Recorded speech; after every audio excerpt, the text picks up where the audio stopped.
Sejam bem-vindos a mais um estudo no canal Clamando no Deserto.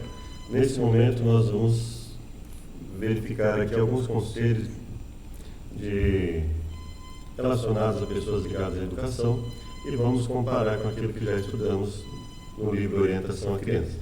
Que Deus abençoe e logo mais iniciamos com uma oração.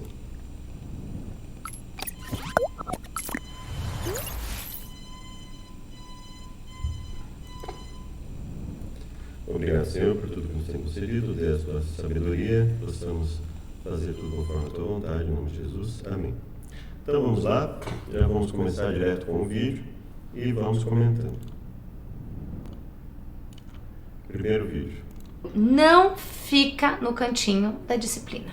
O que fazer? O cantinho da disciplina é um método para você ensinar seu filho a obedecer. Ele precisa ficar lá, ele tem que ficar lá. Não existe não fica, né? Não existe não ficar. Claro que a criança não quer ficar lá. A maioria das crianças não quer ficar lá. Mas ele tem que ficar lá. Se ele sai, você tem que colocar ele de novo tantas vezes quanto seja necessário e começar a contar o tempo que ele vai ficar ali, que é 1 minuto por ano de idade. Gente, tudo isso está super explicado. Super detalhado. Nós não vamos entrar aqui nesse momento no mérito do tempo de ficar, mas é interessante que no decorrer da conversa dela a respeito de colocar no cantinho da disciplina, vou deixar já o outro vídeo preparado aqui, que ela fala inclusive de um caso na família dela, em que uma criança começou a ser colocada no cantinho da disciplina antes dos 2 anos, com 1 ano e 10 meses, e ela falou que chegou um momento que o menino falava assim, poxa, já deu meu horário do cantinho da disciplina, eu tenho que sair. Então, ou seja, isso é um problema, né? Porque muitas vezes essa questão do prazo, 1 minuto por tempo de idade, muitas vezes esses estudos eles não têm um critério científico sólido. E aí acaba ocorrendo que a criança, dependendo da idade da criança, ela passa a perceber que de repente pode valer a pena ela continuar fazendo a Bíblia, continuar fazendo os erros que ela costuma cometer, e ali pro cantinho da disciplina ficar ali 3, 4 minutos. Então isso é um grande problema, mas eu não vejo embasamento científico para isso. Eu acho que tem que ficar um tempo ali que a criança realmente consiga perceber que aquilo é uma forma dela perceber que se ela fizer determinadas coisas, ela vai ficar ali um tempo necessário para que ela não entenda como algo compensador cometer o erro constantemente e ir para lá. Se é uma criança de 5 anos, de repente, ela começa a perceber que, independente do erro que ela cometa, ela vai ficar 5 minutinhos ali, então ela passa a perceber que vale a pena cometer determinadas coisas. Né? Então, mas o ponto positivo que nós vamos tirar daqui é que ela fala da persistência, colocar quantas vezes for necessário para que a criança perceba, assim, se a criança não quiser ficar, né? Até que a criança perceba a necessidade, né? Vamos para o próximo. Ela não entende. Você vai comunicar uma regra e ela não tem a capacidade, não é uma questão de inteligência, é uma questão de maturidade. Aqui ela está falando sobre a partir de que idade, ela fala que geralmente a partir dos 2 anos, e aí a filha dela pergunta, né? E a partir de 1 ano e 10 meses, por exemplo, não pode, deixa que a criança já tenha um desenvolvimento que tenha alguma compreensão do que está sendo feito, né? Dela entender, porque é um conceito abstrato, né? E que hoje ele tem 13 anos, ele começou com 1 ano e 10 meses mais ou menos, ele já ficava no cantinho da disciplina, mas ele era bem maduro, o Pedro, né, e ele entendia bem e ele conseguia absorver o procedimento.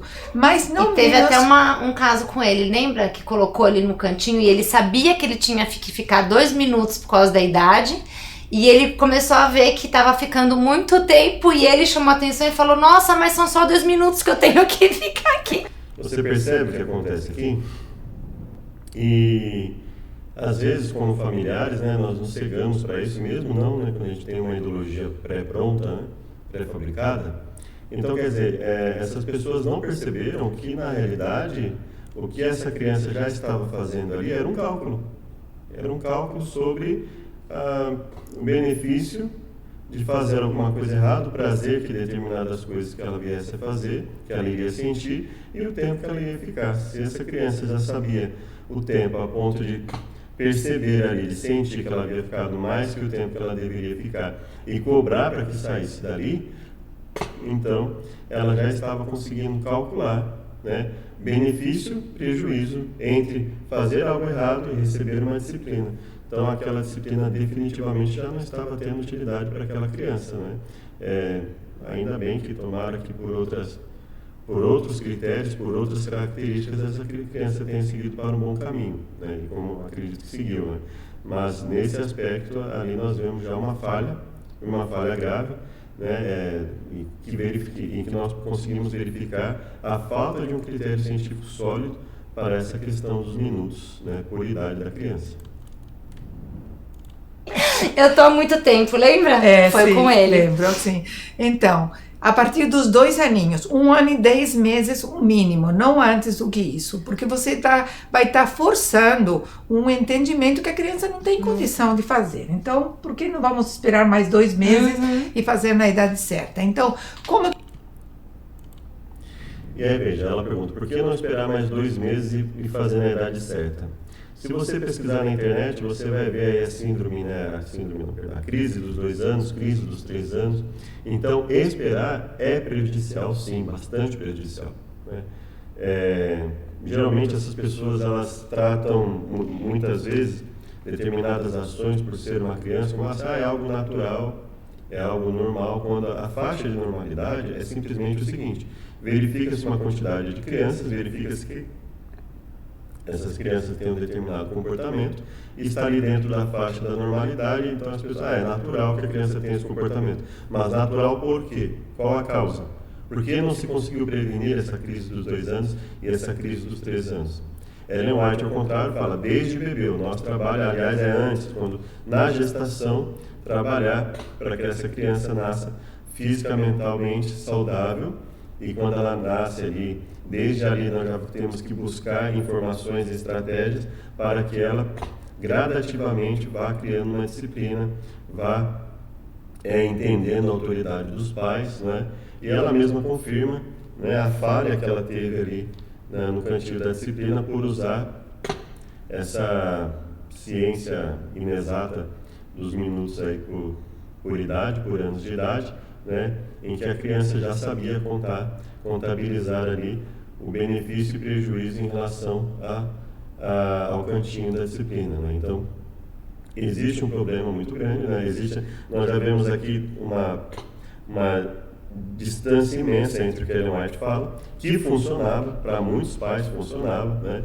Desde bebê, os pais já iam condicionando a criança, a criança estava alimentada, estava sendo bem tratada, recebe carinho, e ainda assim continua a gritar, a chorar, então os pais ali deixavam muitas vezes a criança ali um tempo até ela parar de chorar, né? E gradativamente vai dando uma atenção à criança, e ali desde bebê vai dando reforço positivo, dando carinho para a criança não passar por frustrações, mas gradativamente vai dando pequenos focos de levíssimas frustrações para a criança, no sentido de ela não conseguir imediatamente o que ela quer, né? E aí você vai controlando, você vai evitando essas crises. A criança vai uma música mais tranquila ao invés de uma música agitada, intervalos entre música e momentos de silêncio para a criança não crescer uma criança agitada. Obviamente, uma criança que cresce em um ambiente super agitado, ela vai ser agitada. Uma criança que cresce em um ambiente que os próprios pais não sabem lidar e os irmãos não sabem lidar com a frustração, vai ser muito difícil que esses pais consigam fazer com que essa criança não lide com a frustração, e isso passa a ser visto com naturalidade, o que é muito perigoso, né? Então, se você espera 2, 3 anos para lidar com seus filhos, sabendo que tem uma crise denominada crise dos 2 anos, crise dos 3 anos, e tem educador que chega a dizer que é natural esperar até os 5, passou 5 anos, você vai ficar lá vendo seu filho ter crises constantes de birra e achar que isso é benéfico, que é algo simplesmente natural do filho, independente da educação que você dê. É óbvio que isso não é coerente, né? Então nós não podemos achar isso. Eu não posso achar que independente da minha educação, que meu filho e minha filha vão fazer isso, porque aí eu já estou jogando a toalha logo no começo, né? Ao invés de buscar prevenção, né? A educação mais coerente é sempre a da prevenção. É lógico que nós não vamos excluir a questão de remediar o problema, né? De alguma forma, no momento que se constata que houve uma falha ali na educação, tem que se remediar, mas o aspecto preventivo muitas vezes é desconsiderado, o que leva uma criança de 2 anos a ter crises de birra, a ponto de ser chamado de crise dos 2 anos, crise dos 3 anos, né? Constantemente fazendo birra, porque ela quer uma autoafirmação. Então, são muitas coisas assim que nós vemos que não tem uma base sólida, né? Que são mais a opinião de pessoas que obtiveram um grau, um título acadêmico ali, do que efetivamente uma ciência objetiva que se possa verificar, né? Vamos para o próximo aqui. Você quer acabar com a... Quando você abraça seu filho, por exemplo, você recebe quando seu filho está fazendo birra ou escândalo no shopping, por exemplo? Então, quando você abraça seu filho durante a birra, todos esses olhares julgadores, então, elas mudam e viram olhares de carinho e de nossa, que legal, essa mãe é uma fofa. Veja só, 79 mil visualizações, o passo 2 acabou de me salvar.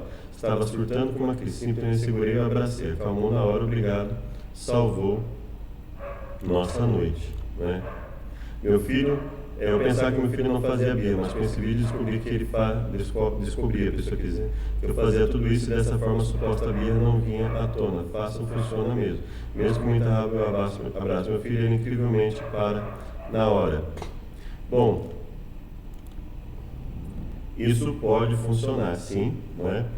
Não vamos questionar aqui nesse momento o aspecto do abraço, mas a questão do abraçar por causa dos olhares julgadores é um grande problema, né? A pessoa muitas vezes ela falhou, a própria Cris Poli, né, da Super Nani, ela comenta num dos vídeos sobre a disciplina aqui que nós vamos ver, né, que é o próximo, birra em local público, em que ela comenta que a falha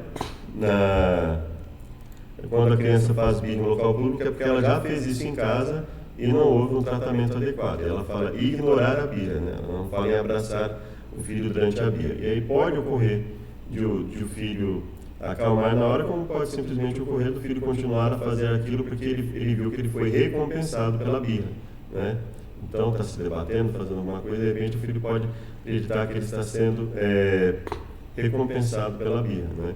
Então, ainda que você abrace o filho, ainda que eu abrace o filho de uma criança e a criança venha se acalmar, eu preciso levá-lo para um local tranquilo e conversar com essa criança, principalmente se ela já tiver condição de entender o que eu estou falando, conversar com ela a respeito do que ela fez, que não é correto.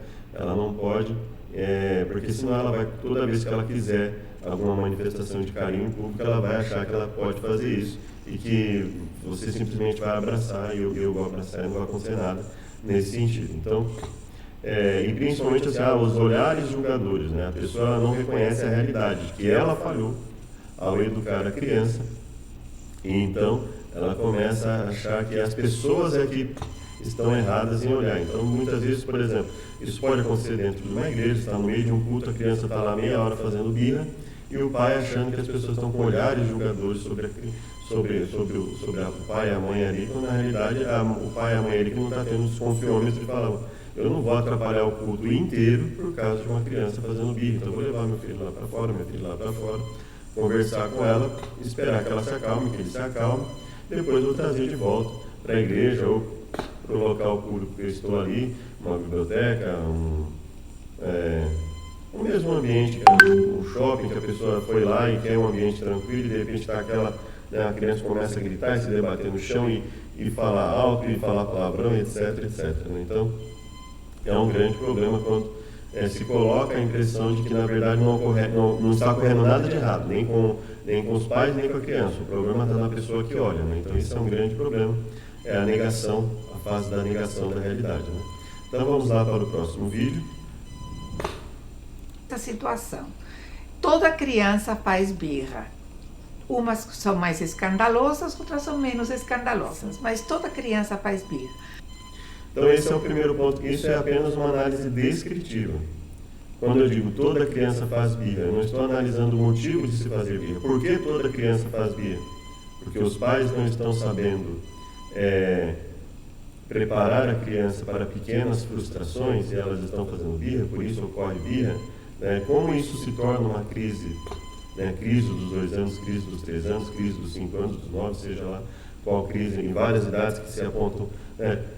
Será que é apenas aquela fase que alguns chamam de fase da poda, em que está havendo ali uma reorganização ali, uma espécie de limpeza na mente, a mente está se desenvolvendo? Será que é só isso?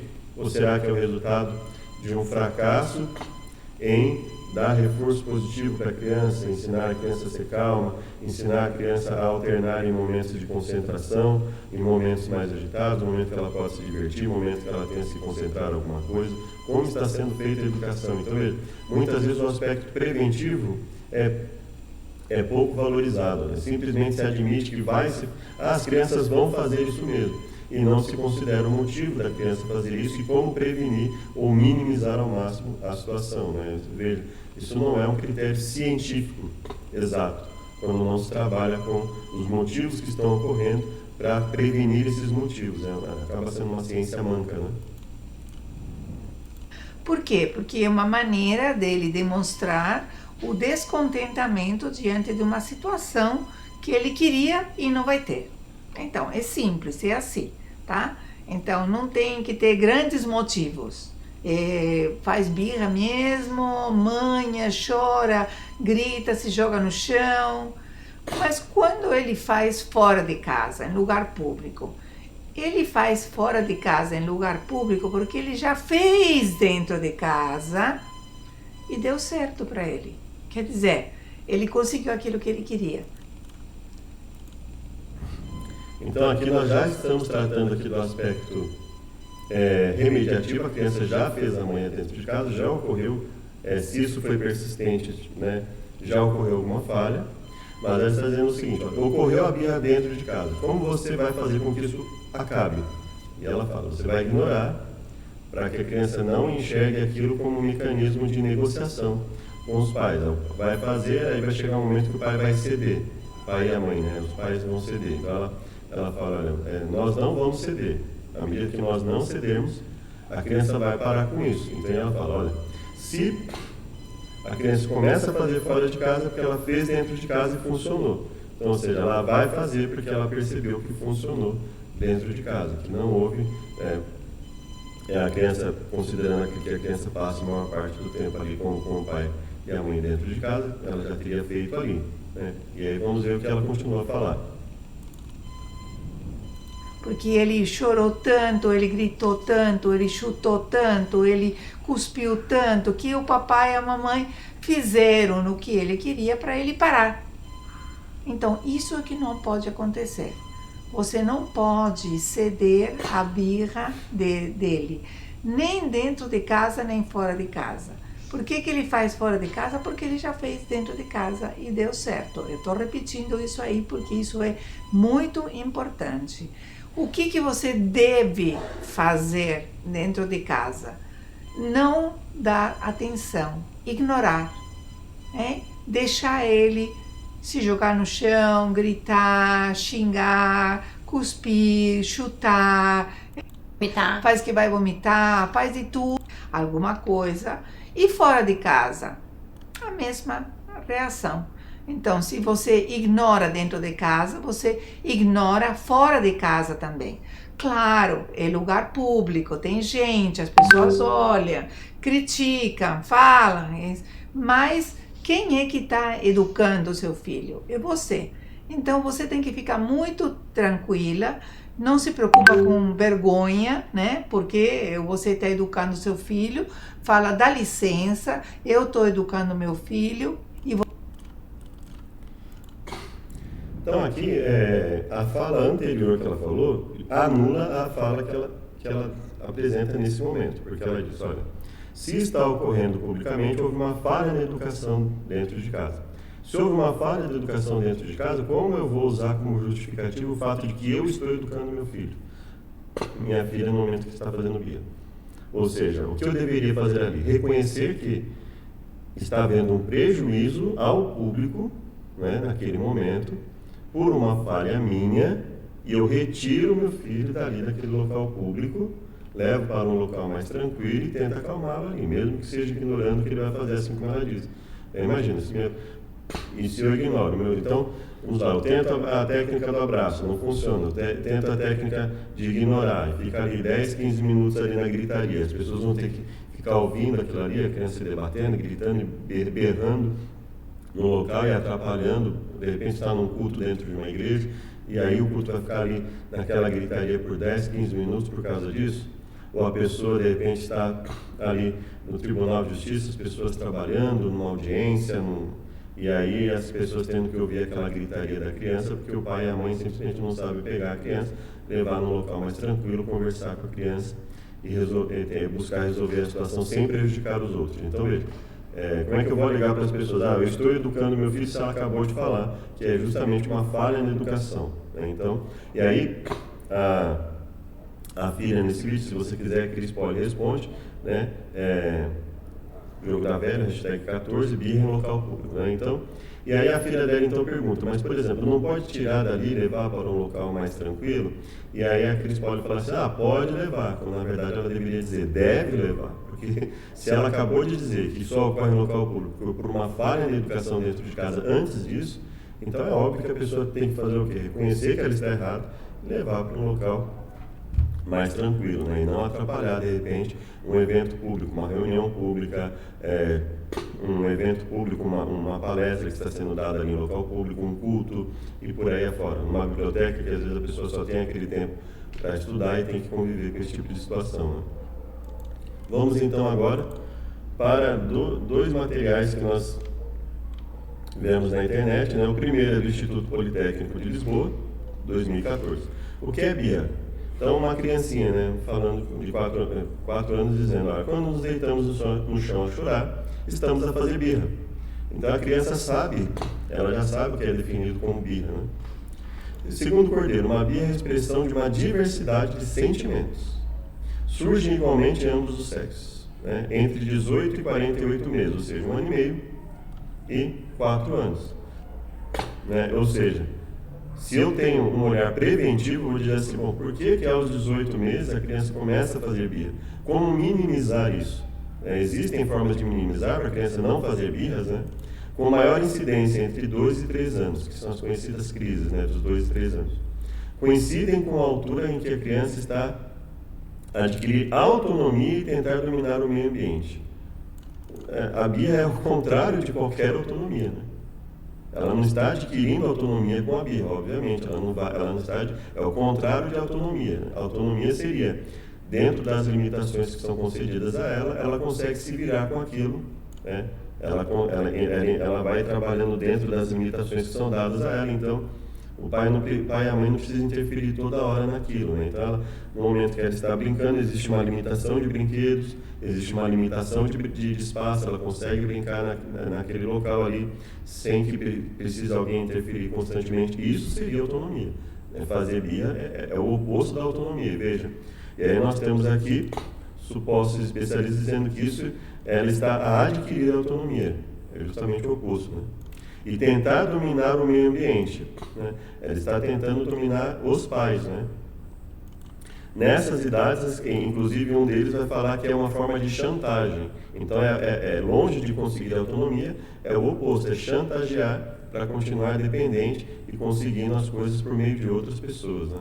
Nessas idades, se repõe a birra porque não possuem ainda mecanismo para lidar com a frustração. E se você não tem mecanismo para lidar com a frustração, é a prova de que não existe autonomia ali, né? E obviamente ela não está tentando adquirir autonomia, é o contrário, ela não sabe lidar com a frustração e por não ter autonomia para lidar com isso, ela está tentando chantagear os pais. A sua linguagem verbal é insuficiente, não tem capacidade para perceber o futuro e adiar suas vontades, tem poucas competências para resolver problemas. Isso aqui é o oposto de qualquer autonomia, né? Então veja, a parte anterior ela se anula pela parte posterior da fala. Podem assim recorrer à birra para chamar a atenção, né? E principalmente aos 3 anos, quando já tem a linguagem falada, como forma de obter o que querem e manipularem o adulto. Então, ou seja, mesmo aos 3 anos, alguns já enxergam isso, inclusive, como uma forma de manipulação, né? E o que se confirmando é algo extremamente perigoso. Então, não devemos encarar isso, né, como algo inocente, como algo assim que não vai ter nenhum problema, que é algo natural que vai acontecer e uma hora vai passar. Não, isso pode colocar sérios traços de caráter já começando a se formar na criança que vão prejudicar a educação mais à frente, né, como a Ellen White já havia colocado. Aqui são as manifestações de choro, de birra, choro, grito, pontapé, rigidez, né? Então, isso está longe de ser algo que deva ser visto pelos pais como algo positivo, né?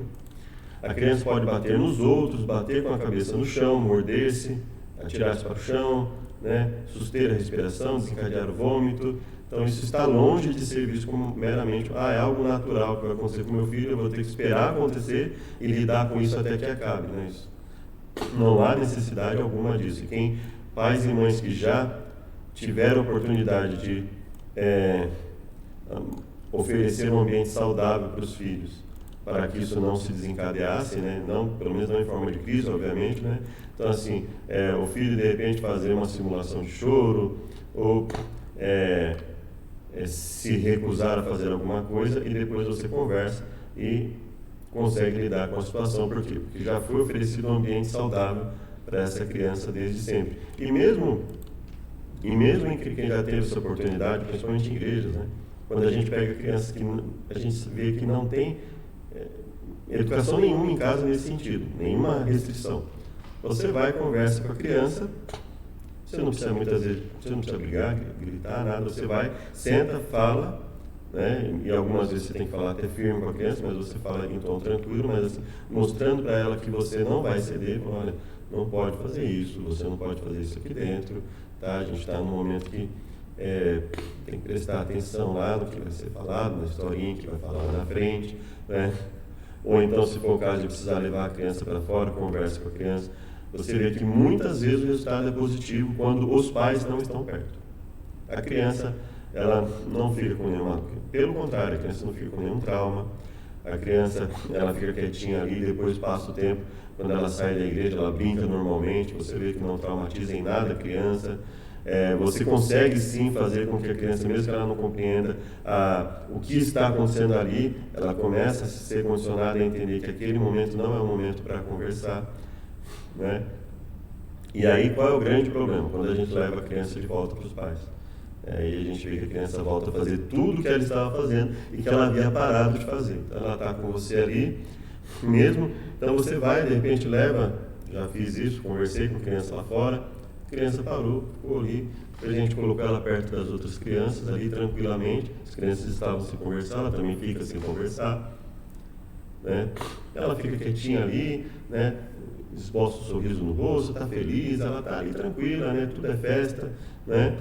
Para a criança, e aí, de repente, chegam os abençoados pais, né? E aí a criança volta a fazer tudo que ela estava fazendo, e aí você percebe a evidência de que o problema não está na criança, né? E que não é a conversa com a criança que vai trazer traumas à criança, pelo contrário, né? Isso vai ajudar, mas muitas vezes a gente consegue ali verificar qual é o grande problema.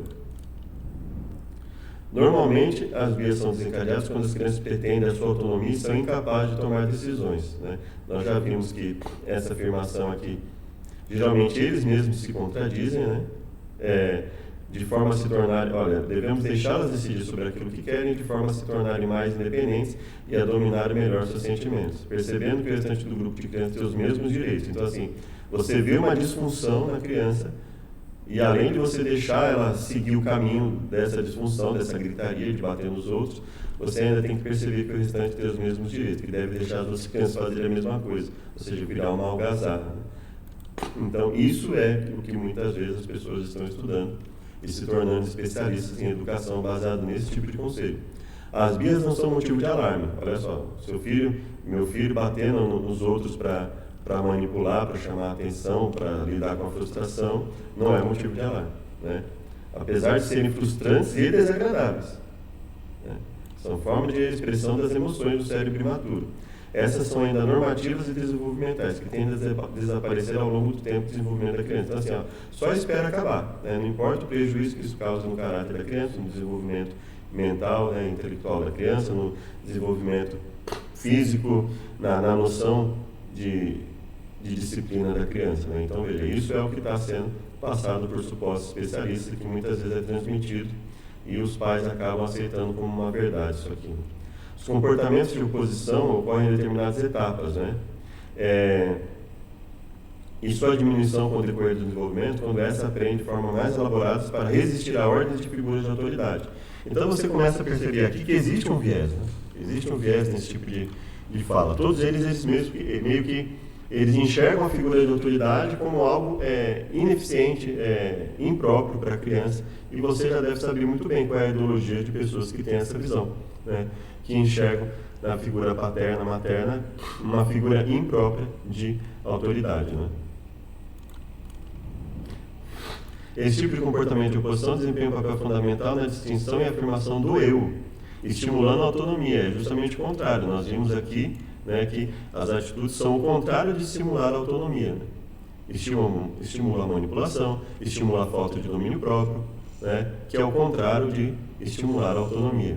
As bias caracterizam igualmente o desenvolvimento psicoafetivo normal, sendo sinal de crescimento psicológico. Olha só o tipo de coisa que a gente tem que ler quando a gente vai ver supostos especialistas. E qual é a base científica disso? Se você pesquisar, assim, eu tenho pesquisado, é zero. Zero. Segundo Erickson, nesse período da infância em estudo, a criança emerge de uma dependência quase total em relação à pessoa responsável pela sua educação e começa a andar pelo seu próprio pé. Então, o seu filho se debater dentro de casa, se debater em local público, simular vômito, simular que está passando mal, bater nas crianças ao redor, ele está andando pelo seu próprio pé. Então, você acredita nisso aí, tá? Essa teoria falida que leva crianças de 12 anos, né, pré-adolescentes aí de 12 anos, a entrarem no avião e fazer um escândalo por horas ali, porque não vai poder usar o celular, por exemplo. Então, você tem que acreditar que isso aqui é a criança aprendendo a andar pelo seu próprio pé e desenvolvendo autonomia, e é um desenvolvimento psicoafetivo normal. Você tem que acreditar nisso aqui. Esquece tudo que você já viu da educação tradicional e que funcionava, em que as crianças aprendiam a lidar com frustrações e esses momentos eram exceções, e isso está virando uma regra cada vez maior, né? Eles querem empurrar a goela abaixo das pessoas. Isso é uma regra adequada para se aceitar.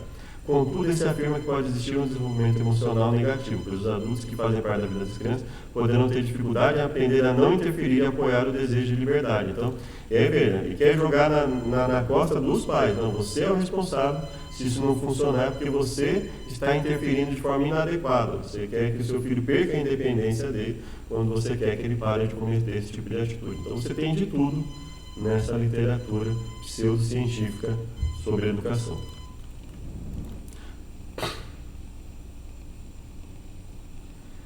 A possibilidade de enfrentar fatores de risco e de aproveitar os fatores protetores torna o indivíduo resiliente.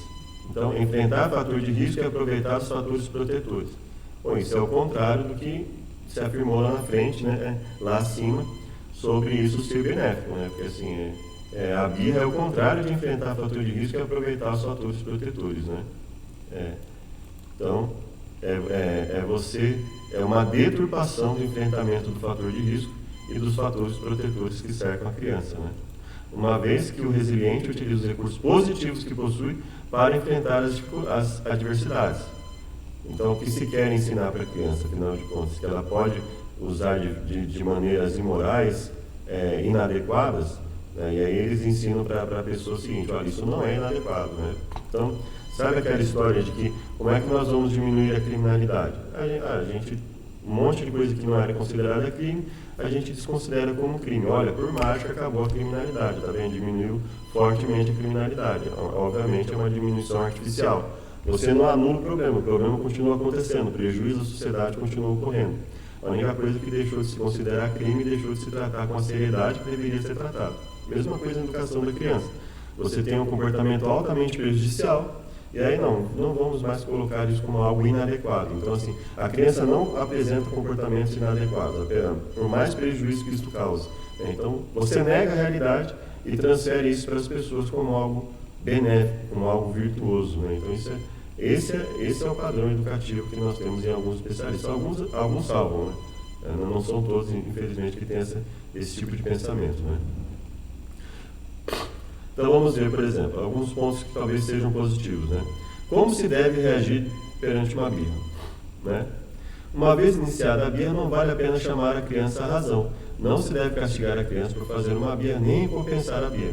Deve-se atuar desde o início da mesma, antes que a criança perca totalmente o controle, desviando a atenção, levando para outro local, contendo-a em caso dela bater ou se machucar, ignorando alguns casos ou usando o efeito surpresa. Então veja, aqui é uma atitude que a pessoa ela fica assim, como assim? Você não vai chamar a razão, você não vai castigar, você vai fazer o quê? Eu vou levar para um outro local e deixar ela fazer, e se ela começar a bater a cabeça no chão? Você só ignora. E se ela começar a se morder, você só ignora. É óbvio que não vai fazer isso, né? Então, mas aí ele fala assim, se ela estiver se machucando, né, você vai contê-la só se no caso ela começar a se machucar. Mas se você sabe que a birra pode levar a se machucar, você não vai esperar ela ameaçar bater a cabeça no chão ou se morder caso ela faça. Você só vai remediar isso caso isso chegue a esse ponto. É óbvio que não. Nós precisamos desenvolver métodos de atuação antes que chegue a esse ponto. Né? Então veja, qual o critério científico disso? Nenhum. Isso simplesmente eles pegam pessoas que não sabem educar os filhos, veem esse comportamento e falam assim, tá vendo? Isso é um comportamento natural das crianças.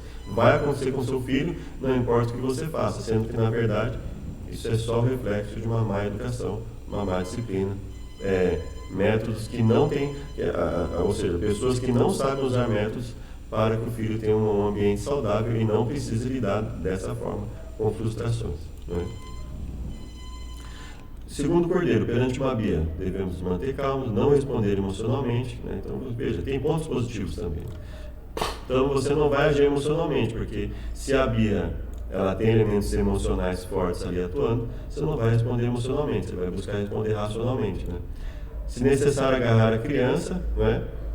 E se a crise for de grau elevado, etc., levar a criança ao local onde possa dar-lhe apoio, conversar com ela, sem as outras pessoas por perto ali, pressionando, por exemplo.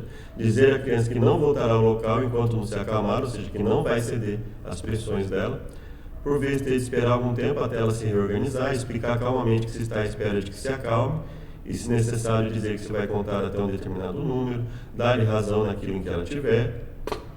Não nesse momento, você não vai dar razão para um filho, para uma filha no momento que ela está fazendo birra, ou que ele está fazendo birra, né? Pelo amor de Deus, né? Isso é dar um reforço positivo para ela, para algo errado, né?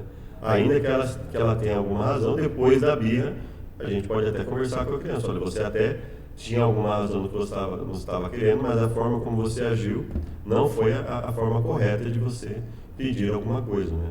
Num outro momento, se você quiser conversar, por exemplo, sobre o caso de uma criança nesse sentido, que você consiga conversar com ela sobre alguma razão que ela tem, obviamente você não vai dar razão para ela no momento que ela estiver fazendo birra. Então você vê assim que tem que ser muito seletivo com aquilo que a gente vai ouvir, né? Porque, veja, como reagir perante uma birra? Então, diante de uma birra, eu não vou dar razão para ela no momento que ela estiver fazendo birra. Né?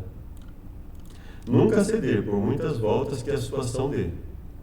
A criança tende a receber a birra da organização e a falta de lucidez e de autocontrole não resolvem nada, nem são armas permitidas. Então, veja, aqui o que faltou aqui? Uma coisa evidente, né? Dar razão depois que controlou a birra, depois que conversou, depois que mostrou para ela que ela não pode usar isso como mecanismo, que isso não vai ser permitido, aí lá na frente você pode até conversar com ela no sentido de dar razão para ela, mas não no momento da birra, né? Não perante uma birra, né? No momento da birra, e sim depois, né? Que já se estabeleceu as outras coisas, né? Então, por exemplo, isso aqui, se você colocasse aqui para cima e colocasse essa questão, dar razão que ela tiver bem depois, quando o assunto já estiver resolvido, quando ela já tiver percebido a necessidade do erro que ela cometeu. Mas muitas vezes essa imprecisão nos conselhos, a gente percebe que muitas vezes é proposital. né, para você criar uma total dependência dos pais em relação aos educadores, né? Pode ser psicólogos, etc. Né? Nesse caso, as crianças interrompem mais facilmente e rapidamente uma birra quando não lhe damos importância, né? Mesmo que corresponda a uma desorientação da criança, a birra é uma forma de chantagem, né? A birra é uma forma de chantagem. Ocorre muitas vezes em locais onde as crianças sentem as costas quentes, ou seja, que vão fazer e vão conseguir alguma coisa, né?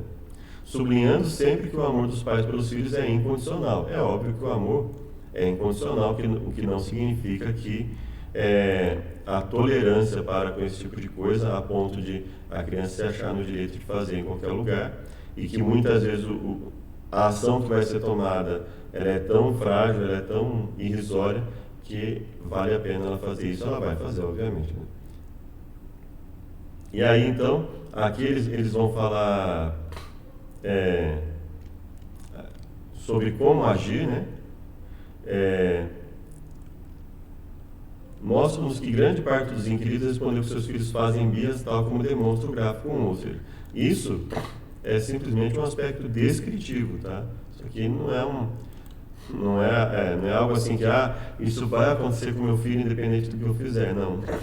Isso é a foto, é a imagem de uma sociedade que trocou métodos tradicionais válidos, pegou o que era bom e o que era ruim nos métodos tradicionais, jogou tudo fora para fazer uma total inovação e houve um grande prejuízo para todo mundo, né? No entanto, a disciplina não é sinônimo de punição. Então, eles falam, por exemplo, 40% das pessoas recorrem, por exemplo, aqui punição física, mas a punição física pode ser uma palmada ali na mão, uma chinelada no bumbum, e aí, né, se exagera, punição física, né? Então, a gente, principalmente quem conhece o viés, né, quem já de repente estudou aí com pessoas que fazem pedagogia, psicologia, você já deve saber como é que essas pessoas argumentam, né? Como é que elas fazem esse tipo de... Quando elas vão fazer um trabalho, como é que algumas delas costumam fazer, né? Então a gente tem que olhar isso com reticências, né? Uma das razões que leva os pais a utilizar a punição é o fato a punição física é o fato de não conhecer ou não saberem utilizar outros métodos de disciplina, ou simplesmente não verem resultados efetivos nesses métodos, né? Então, assim, quando nós enxergamos o aspecto preventivo de você oferecer situações positivas para a criança antes que ela faça isso, e você vai, de repente, um suposto especialista diz que isso é natural, e a pessoa chega lá achando que vai conseguir conter isso, ela não consegue, ela entra em desespero. Por quê? Porque ela confiou em pessoas que supostamente sabiam lidar com aquilo, quando na realidade a gente vê que a geração Z ela tem sérios problemas de concentração, foco, permanecer firme no ambiente de trabalho. Por quê? Porque não souberam lidar com as frustrações desde cedo. Os pais achavam isso como algo bonitinho, natural, que ia passar um dia, e não passou, né? Gritar, retirar um brinquedo, punição... Então, veja, punição física, em um outro estudo, foi 26%, né? A maioria foi ali, por exemplo, gritar ou retirar um brinquedo, veja, 65% retirada de um brinquedo, ou seja, tentativas de conter a criança, né? Conter a criança. Muitas vezes, se você olhar, você vai ver que você falar firme com a criança resolve. O problema é que muitos pais não conseguem, né? Pai e mãe que pede, por favor, para a criança parar de bagunçar, né? E aí a criança já sabe que ela dominou o ambiente, né? Estudos indicam que a prática de repetir atividades e brincadeiras estimula ainda a autonomia, habilidades sociais e concentração infantil, que serão fundamentais para abrir as portas. Então, veja, aqui você tem um aspecto preventivo. Então, você vai reforçar positivamente repetições que venham beneficiar a criança, né? Contar histórias de maneira interessante, com calma, né? Não aquela história toda cheia de agito para a criança, não. Ensinar a criança a ter paciência, mostrar que uma história pode ser divertida, animada, sem que ela seja hiperestimulante e por aí afora, né? Então, você estimular brincadeiras que exijam a concentração da criança, né? Fazer com que ela goste de se concentrar, né? Com que ela tenha paciência para olhar ali, de repente, uma partida de damas, uma partida de xadrez, um quebra-cabeças, jogo da memória, sabe? Coisas que vão fazer com que a criança se concentre e precise ficar em silêncio, né? Momentos que ela vai relaxar, então você alterna um pouquinho de música, um pouquinho de brincadeira, um pouquinho do momento ali de tranquilidade. Então você vai fazendo essas repetições e aí sim você vai estimular uma autonomia, habilidades sociais, né? Ela saber que tem hora para cada coisa, né? Ela se acostumar a ter horário para sentar e ouvir alguém conversando com ela, alguém falando com ela alguma coisa, e aí você vai reforçando isso positivamente, né? Ao longo da primeira infância, que é do nascimento até os 6 anos, diversas práticas, veja, desde o nascimento até os 6 anos, na primeira infância, diversas práticas atuam como aliados essenciais para o crescimento saudável delas. E uma pesquisa apurada geralmente nos ajuda a encontrar alternativas viáveis para isso, né? Uma dessas é a repetição, né? Muitas vezes vão ter atividades que elas se mostram interessadas, graças à repetição, que consolida essas práticas na memória infantil e possibilita novas vivências. Aqui nós já estamos trabalhando com um aspecto preventivo, né? Aqui nós estamos trabalhando com alguém que está focado num aspecto que você, se você olhar, tem um resultado mais efetivo do que você simplesmente esperar acontecer alguma coisa, né? Repetição é importante para que elas encontrem estabilidade. E a partir dessa prática, conseguimos perceber que as crianças se tornam mais independentes, começam a realizar algumas atividades sozinhas, socializar mais com outras crianças, vivenciar novas experiências por se sentirem mais seguras e confortáveis. Então, veja, aqui nós temos o oposto, né? O oposto. E ela fala aqui, olha, um outro artigo, né? bebeabril.com.br. De 0 a 3 anos acontece um boom e a criança desenvolve cerca de 80% do cérebro. Vou até colocar para nós finalizarmos. Formando as conexões neurais conforme as experiências que ela tem. Formando as conexões conforme as experiências que ela tem. Se as experiências forem positivas e desenvolverem um autocontrole, isso vai ajudar bastante. Senão, não vai conseguir chegar a lugar nenhum, né? A gente aprende a repetir, né? A criança fortalece esse processo dessa forma. O que contradiz muito do que a gente leu a respeito de simplesmente esperar a criança fazer e passar por determinada situação e agir de modo a remediar, né? Então, ou seja, se você buscar repetição de coisas construtivas para a criança, que ela saiba o horário em que ela vai poder pular e correr, e ao mesmo tempo que vai ter um horário que ela vai precisar ficar sentadinha, ouvindo uma historinha, um momento que ela vai ter que sentar com um coleguinha e desenvolver uma atividade, ela vai aprendendo que tem horário para tudo e que, obviamente, nenhuma criança vai ficar traumatizada se ela tiver que ficar uma horinha do dia dela sentadinha lá ouvindo alguém falar alguma coisa. Obviamente, né, em alguns momentos ela vai ficar ali, que ela fica ali um pouco desconfortável. Ela vai, de repente, se espreguiçar, bocejar, mas ela sabe que é aquele momento, mesmo que ela não compreenda tudo que vai ser falado ali, é o momento que ela tem que ficar quietinha. E com isso ela vai aprendendo a ter disciplina e ela começa a enxergar que ela não pode ter um comportamento de fazer só o que ela sente prazer, senão ela não vai conseguir trabalhar, ela não vai conseguir estudar, ela não vai conseguir se preparar para uma profissão, para uma prova mais difícil, para um momento difícil da vida dela, né? Então, que Deus abençoe. Vamos finalizar com uma oração. Obrigado, Deus, por tudo que nos tem concedido, nos dê a tua sabedoria para lidarmos com todas essas situações, nos ajude a vencer e nos aperfeiçoar a cada dia, em nome de Jesus. Amém. Espero que tenha sido útil e que possamos continuar essa conversa, assim como foi estabelecido na igreja, né? Estamos oferecendo várias ferramentas aqui de compreensão, lançando isso para a discussão saudável, para a conversa, e a partir daí, né, nós já temos 3 vídeos em que nós focamos ali nos conselhos de animais sobre orientação à criança, conselhos que nós sabemos que funcionam, nós já experimentamos isso, né, várias pessoas que já experimentaram isso, e comparando aqui com outras fontes. Que Deus abençoe e até o próximo estudo.